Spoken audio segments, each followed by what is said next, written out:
Sinopsis Waragini ANTV episode 100 Jumat tanggal 1 September tahun 2017 part 1.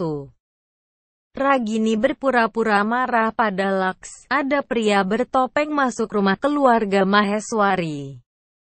Sinopsis Suara Begini episode 100 hari ini di ANTV berawal dari Sanskar mendengar ada orang datang dan mengira itu suara. Sanskar mulai meminta maaf karena telah membuat suara sakit hati, sehingga ia tidak bisa lagi berdiri di hadapannya. Laks menepuk bahunya dan mulai tertawa. Lalu Laks berkata ingin berbicara dengannya. Laks mulai menceritakan tentang Falsbak Ragini yang memintanya meninggalkannya karena saat ini Laks adalah Pak Abimanyu Khana dan selama ini dirinya telah tinggal bersama dengan Mansi. Laks sendiri tidak bisa menceritakan yang sebenarnya. Ragini mengira jika Laks akan memberitahunya atau mendatanginya. Kemudian Ragini menjelaskan jika ia menelpon Laks untuk melakukan sebuah drama. Hingga pada akhirnya ia memutuskan untuk bunuh diri. Lalu ia meminta Laks pergi dari kamarnya. Falsbak berakhir, kemudian Sanskar bertanya, mengapa Laks memberitahu Ragini tentang drama tersebut? Laks mengaku tidak tahu tentang istri siapa yang lebih marah, milikmu ataukah milikku. Di sisi lain suara tengah bersama Ragini. Ragini menjelaskan jika ia sudah memarahi Laks. Keduanya tertawa, lalu Ragini meminta agar suara juga melakukan hal yang sama kepada Sanskar. Di samping itu Laskar tengah meminta Sanskar untuk latihan. Tiba-tiba suara datang. Sanskar meminta maaf pada suara dan berjanji untuk tidak mengulangi lagi kesalahannya. Sanskar juga berjanji untuk tidak jauh dari suara dan akan selalu bersamanya. Sanskar berlutut dan memohon maaf pada suara. Kemudian suara memberitahu Laks tentang kemarahan Ragini, namun ia memintanya menutup mulut. Kemudian Laks mendatangi Ragini dan menggodanya. Suara sendiri menceritakan pada Sanskar jika ia takut bahwa Ragini dan Laks akan bertengkar. Sanskar mengangkat suara ke tempat tidur dan keduanya saling melakukan hal yang romantis. Sedangkan Ragini dan Laks sudah berbaikan. Ragini menyandarkan kepalanya di dada Laks. Kemudian ada pria bertopeng masuk ke dalam rumah. Mereka, Guns menyalakan lampu dan semua orang dalam tertuju ke pria bertopeng itu.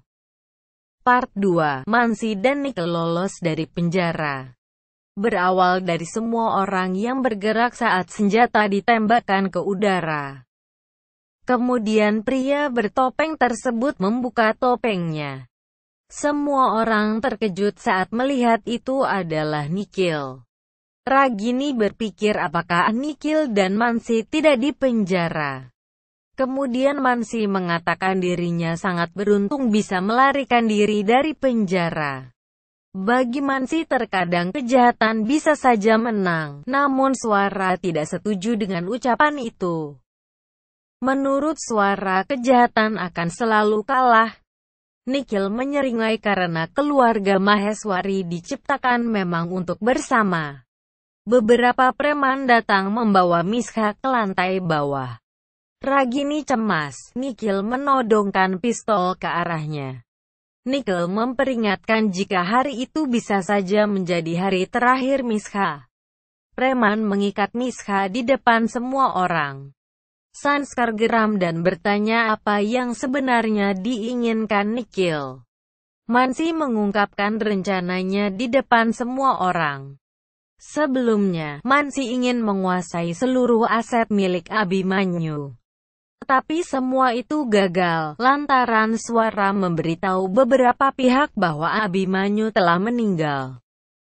Namun ada beberapa perhiasan yang akan jatuh ke tangan Misha saat ia berumur 18 tahun. Mansi mengancam akan menghabisi nyawa Misha. jika Lux tidak bisa membuat seluruh aset Abimanyu jatuh ke tangan Mansi. Saat itu, semua orang berada dalam tahanan rumah. Nikhil mengarahkan pistol ke Misha, suara menghentikannya.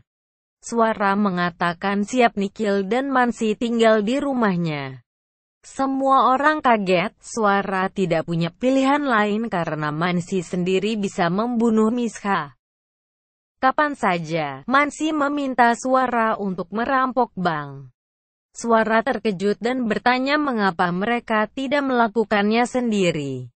Mansi mengatakan jika wajahnya dan Nikhil sudah diketahui banyak orang alias buronan.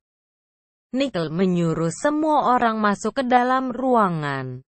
Bahkan, Nikhil juga menyita ponsel milik mereka, karena bisa saja mereka menghubungi polisi.